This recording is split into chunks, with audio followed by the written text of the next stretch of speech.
Okay, this is part two. So part two. Um, so I went on about it, and like I said, my relationship with her just seemed like it was just going downhill, and I just felt like I've never gotten recognition or acknowledgement, or felt like that she was my friend, because anytime I made an accomplishment in life, I would think that my best friend would be cheering me on, because me, the type of person that I am, anytime she made some accomplishments, if she made anything, she accomplished and set goals or whatever, and then done them and was on her next journey, I was always her biggest fan, clapping her on, rooting her on. When anybody laughed or talked about her, I was there to defend her immediately, because I felt like this is my best friend. Hey, we ride or die. But I never got that from her. So, um, during prom, I looked at my, first of all, we was setting up for prom and everything, and during my senior year, one of my teachers came up to me and pulled me to the side after class and was like, I know you struggling, you got two kids, and I'm proud of you, and you going through this, with your head held high. What I'm gonna do is I'm gonna pay for all your senior stuff, and you don't have to worry about anything. If you need anything, just let me know. And I'm trying not to cry, because I was going through so much, and me having two kids, I was struggling. I didn't have no way to pay my senior stuff. I really wanted to have the experience and go on prom and graduate and everything, go to the dances and all this other stuff. And I couldn't do it. I was still in the depressed stage and not realizing it, but I was. And supposedly my best friend was like, well, me and my sister, we supposed to be going to this party or whatever, but we not going. And she said you can have the dress that she got in the closet or whatever. So I ended up going to her house after school, and her sister gave me a dress, white, beautiful dress. And I was so grateful. I was thanking God that making a way for me, that I could have this experience and enjoy myself. Now, this is the last few weeks of school when they showing everybody that's getting ready to graduate the list of kids. And I never looked at it until the last day, because I knew, I said, Lord, you ain't give me this far. You ain't have my teacher help me pay for all my senior stuff, and um the the for doors to open for me, and me not graduate. I know that you got a definite plan for me. So I looked at the paper, and when I see my name, I was the fifth name on there, because it went in alphabetical order. And I'm like, oh my goodness, thank you, Lord. 24 credits. All I needed was 20 credits, baby. 20. Graduated with honors. I was so proud of myself. I didn't care about being valedictorian, whatever. You know what I'm saying? I didn't care about none of that. I just wanted to make sure I passed all my classes and was able to walk across the stage out of all five of my mother kids. I was going to be the first one to walk across this stage and be proud with two kids. So, I'm telling my bestie, like, I'm graduating, I'm ready, I'm excited or whatever. And nothing. No congratulations. I'm happy for you. Yay, we finna walk across the stage together. Nothing. Nothing. So, during prom, this was, because our prom was the 6th of May. We was talking about this the whole time, like, oh, she gonna pick me up, oh, we gonna get our hair done together, me, her, and Salt, and we gonna do this and do that and all this other stuff. We gonna meet up, and we gonna hang out later on, and we gonna go somewhere. Graduation day, we probably go to like Six Flags or something, or just hang out and kick it or something. So I'm like, okay, nothing. Keep hearing this every day, talking about how we gonna have fun, we gonna do this, we gonna do that, la la la. And I'm thinking, me being your best friend, I'm included in this. I just hear them talking about it. Salt and her just talking about it. Salt and Ketchup talking about this the whole time. And she's just saying she gonna pick me up. Okay, cool. The night of prom, I'm getting ready. I done went over my sister's house. I done got ready. Mind you, I done been on Mother Moon for almost 6 months since after I had my son. And it was so, the flow was so heavy and it was ridiculous. And I didn't want to wear this white dress that looked like a cocktail dress. White. All white. And I was so hesitant on when, because I was having a hard time and I was still struggling with the depression and everything.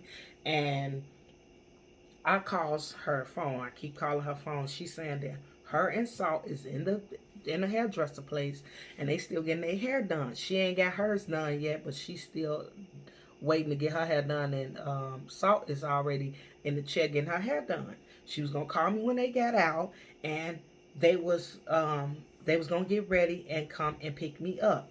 So I said, okay, I'm getting ready and everything. I got my hair done the day before. My hair had failed and got so frizzy and messed up. And my sister was trying to fix it for me and put on my makeup and all of that. I didn't get no prom send off. I didn't get none of that. So 2 hours went by and I'm steady calling her phone. It's starting to go to voicemail. So I called her mother's phone. My mother kept asking me, "Are you sure that she said she was gonna pick you up?" I'm like, "Yeah." So I called her mother. Called her mother, and she was like,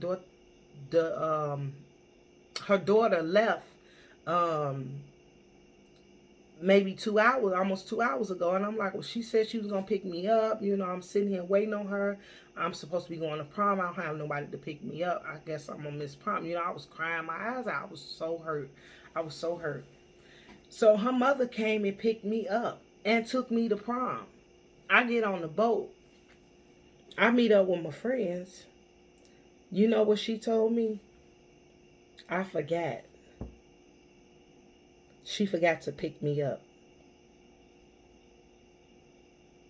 I tried to let it pass and let it continuously slip away and let it not get me down, because I said, I'm just grateful that I got here. And again, this the same mother that said that she didn't want me hanging around this person because I'm a bad influence. Yet she taught me how to drive a stick shift car.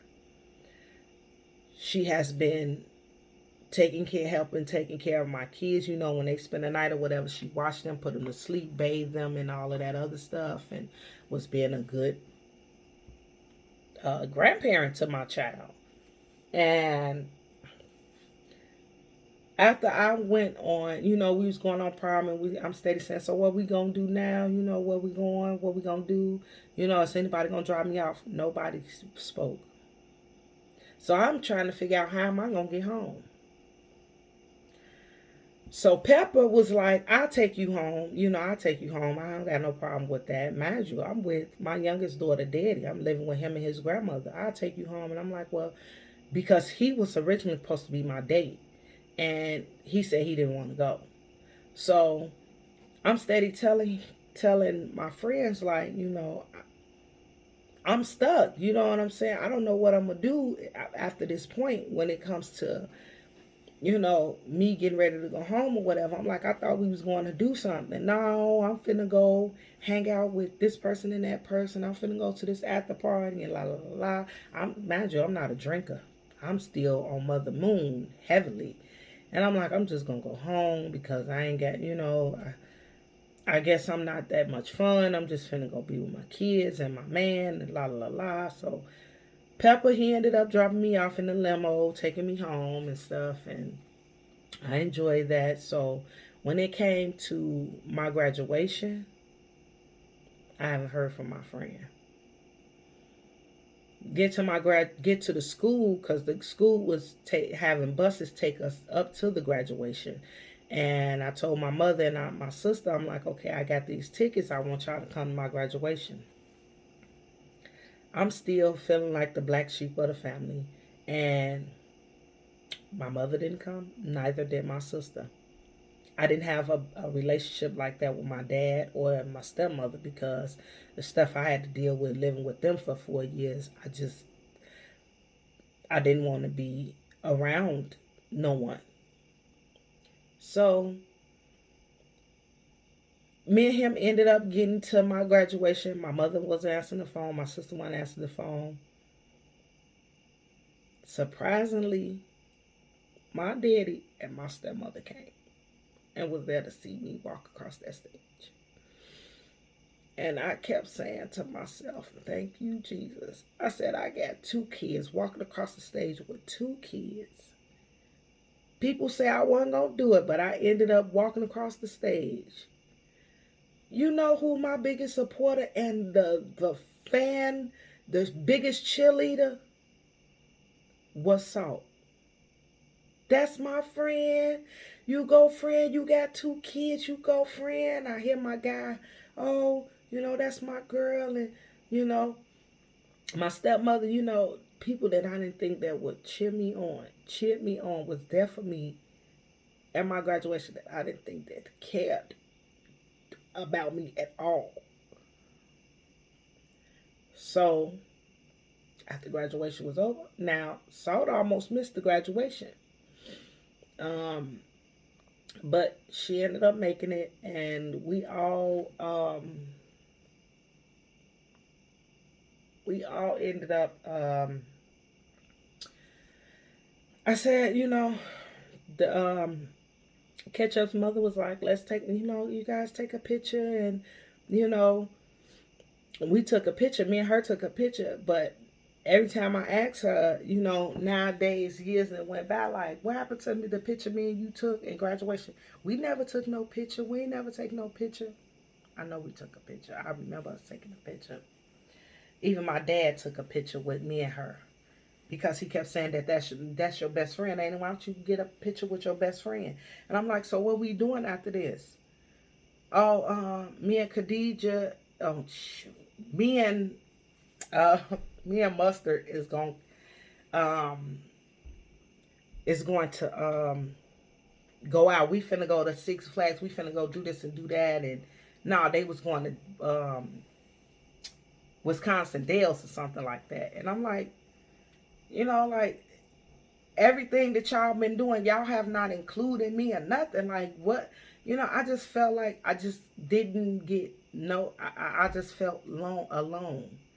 I felt so alone. Like, nobody wanted to um, be around me like that. I'm like, okay, well, I guess it's meant for me to be around my kids and my guy. Like, my dad asked me, you need me to take y'all home. I said, yeah, we didn't go out to eat or nothing. Me and him ended up going home, and we got into an argument. So I was like, I just did not feel like I still don't understand to this day, how can I still say that this person is my friend? Come to think of it, going back all the way to high school, I see that I've never had a friend, a true friend. And I didn't understand that. After graduation, we really didn't speak like that. Years went by, and, all of a sudden, now that Salt and Ketchup falls out, all of a sudden, now me and her back friends. Oh, when her and Mustard or her and Mayonnaise fall out or whatever, all of a sudden, now we back friends. We close and thick as thieves and all this other stuff. I just felt like I was being used this whole time, and I'm just not, while I'm doing this video, I'm just not realizing how much of a toxic friendship it was, and how many times have God shown me that that's not a friend to you. You so vulnerable and gullible to see, thinking that that is your friend, and it's not your friend the whole time. So it gets to a point where today we're not speaking. I'm not speaking to none of them other than Salt and Pepper. I still talk to them, but it has been so many incidents in my life where I felt like I can't be a fool no more. I can't. I can't. When my nephew got killed, and the first person I called, I didn't even call my kids to tell them that their cousin had gotten killed. I called her first because I figured, you're my friend, you're my best friend. You are going to be a support to me. When her grandmother passed away, I dropped everything. When Mustard's son got shot, I left my job to where my money was, and I was there for Mustard.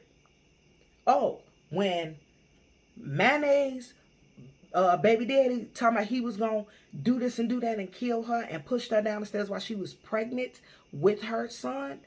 What did I do? I left my safe space in my apartment to go to her house and be threatened and called the B word, and oh, he gonna stab us up, and ended up he stabbing his real cousin. So I say that to say this. I don't care if you know for somebody for 35 years. You will never know them until you realize these are the people that are sucking out the energy that you have just to prove a point. To prove a point that they still not going to be as better than you. I'm not asking to be better than nobody. I thank God that I got through what I got through. But you keep talking about you look up to me. And I'm amazed at how you made it through. Yeah, without your help, which you supposed to be my best friend. You haven't cheered me on not one time. Now you waited until it's a day late, a dollar short to tell me that you amazed, but you never say, I'm proud of you, I'm happy for you, I feel so grateful and blessed that I got a friend like you. None of that. You never said none of those words to me to make me feel like you was a true friend to me. So you gotta watch your back on who you supposed to call yourself so-called friends. I don't use that word anymore, because it's very rare. Only friend that I have is the man upstairs, Jesus Christ, the Lord and Savior. He's the only friend that ever been beside me from day one. He's my A1. Know that. 27 years of knowing somebody and not knowing somebody. Y'all be blessed out there tonight. And I got another story time for y'all probably next week. I love y'all. I thank y'all for the following, for the views. I hope y'all have a great night. It's late. It is 12:09. I hope y'all have a blessed night and a blessed week. I'll talk to y'all next week. Love y'all.